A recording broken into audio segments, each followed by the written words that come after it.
significant for me because I've been trying to do 2 independent bands, which has been really hard a lot of the time. But I've had a lot of support from, I'm lucky to have parents and family who have always been really supportive of my music and have never kind of pushed me in any certain direction, but have always been there to go, do you need to loan a bit of money off us at the moment? Are you sure you're not working too hard? Like, don't stress yourself out working 7 days a week. Why don't you just stay working 5 days a week and we'll loan you a couple of $1,000 so you can, mix that rest of the, 2 tracks you need to get done. You can pay us back down the track, or, even you don't have to pay us back. It's just a gift from us to you. So, yeah, I've been really lucky to have that kind of support at little key spots that have helped me kind of just get over some little challenges. So if you kind of, you move away from Australia, you definitely move away from those sort of support networks.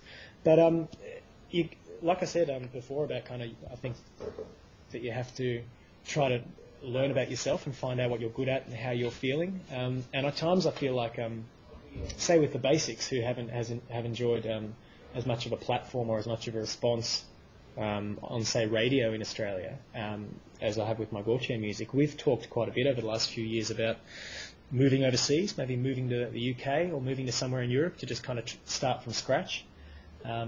Because, yeah, you can spend a long time working at something and feeling a bit like maybe we're just going to kind of eke this out for 10 years and even our persistence won't get us over the line. What if we just started from scratch and possibly could make a splash in half a year somewhere else? Maybe that's the kind of fertile ground that we're looking for.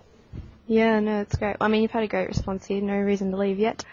Well, it's it for me. It's like I'm in 2 places. Obviously, I've been lucky enough to kind of, after quite a few years worth of hard work, just kind of really break through in the last couple of years, and I've got a large kind of strong interested audience in Australia for my Gotye music, and so do the Basics. Really, the Basics have a strong but smaller loyal fan base, which we can we want to keep playing for and writing music for and playing, sort of trying to build, I guess, over here.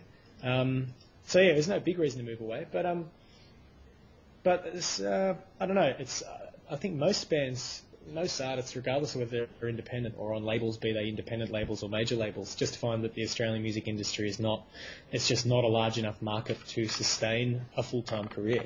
Inevitably, with all the costs that are attendant to making records, putting them out, touring, all the kind of losses you can incur, there just aren't enough people buying records in Australia for that to be able to pay you, a full-time wage.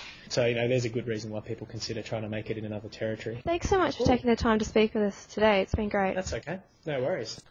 Vibewire.net and Efestival Ideas would like to thank our major sponsor, Cisco, our supporters, the Victorian Department of Planning and Community Development and National Youth Week 2008, as well as our panel partners, the City of Melbourne and the Human Rights and Equal Opportunity Commission.